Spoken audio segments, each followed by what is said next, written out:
All right, what's good, gardeners? I'm actually filming the intro to this after I just finished the job, but I'm out here at my sister and brother-in-law's house doing a little clear up. They had a big old mess of overgrowth trees and God knows what else, just growing way past its prime, and they wanted it gone, so I came over with the chainsaw and the trailer and helped them out. It looks pretty good. This is going to be, as you will see in a few seconds, this is going to be a time lapse of just kind of everything. So, hope you enjoy.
Alright, just like that, it is gone.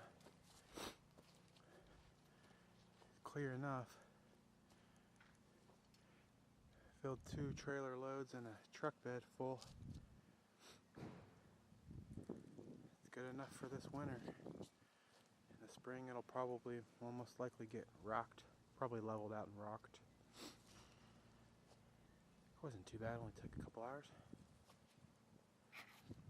Job well done, if I do say so myself.